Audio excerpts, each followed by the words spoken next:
I was so blessed. Can I just share this? I was so stinking blessed. I was sharing this with our worship team before the service. I went to, I didn't join a bunch of my friends and go off to the Christian colleges, right?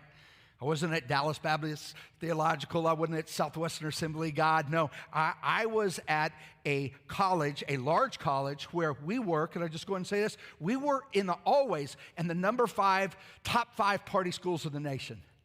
That's where I was, okay? I was like, God, get me where you want me to go. And I'm thinking I'm going to be at some Christian college. No, I ended up at this pagan place. Top five, all the time. But even in that place, can I tell you something?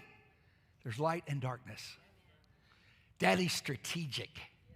And so here's what happened to me. Man, I had just given my life to Jesus, right? 17 years old, give my life to Christ, back to Christ. I'm on fire for God now. I'm wanting to share Jesus with everybody, right? I got a litter of puppies behind me because I want them to come to Jesus.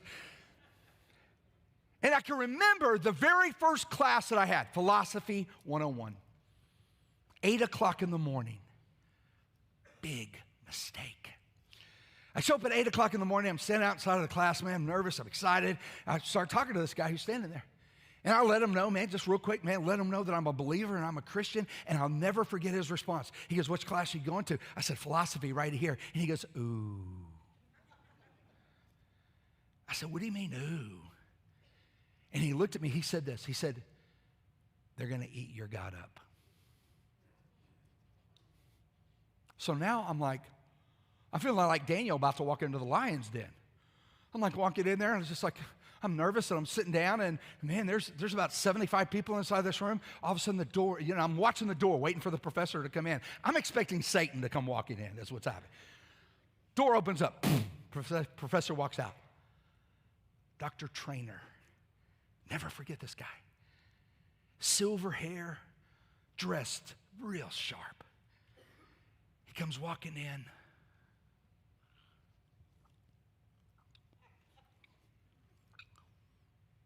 Ladies and gentlemen, he was Scottish.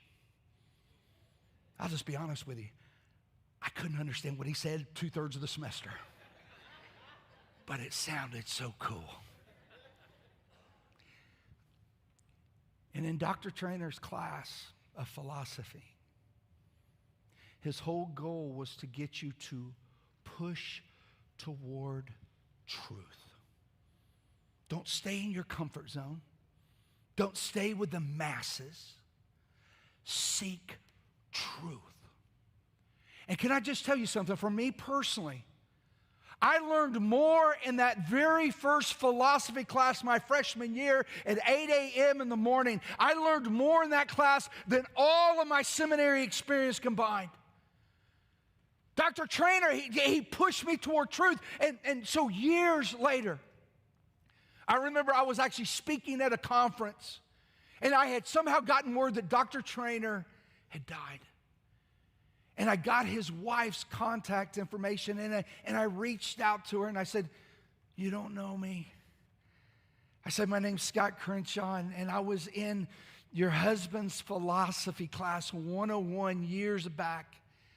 And I said, I just got to tell you the impact that your husband had on me personally.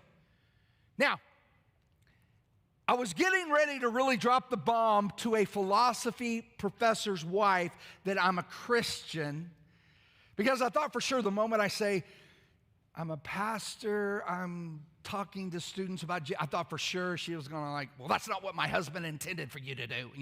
I was expecting that. I said, Ms. Trainer, I'm a pastor today, and I get to talk to thousands of students every week about Jesus. And your husband so motivated me to get there. And I was ready for the venom to fly. But instead I got,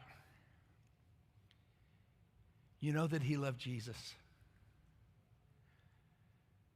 She says, Scott, he would never say Christ's name in class. But his desire was to push every one of you through philosophy in seeking truth to find Jesus. Can I say something real quick to the students in this room?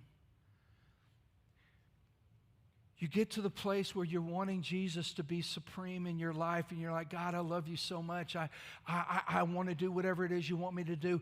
Please don't think that the only way you can be sold out to God is to stand on a pulpit and preach the gospel. Because God may not put you behind a pulpit. He may put you on the Senate floor.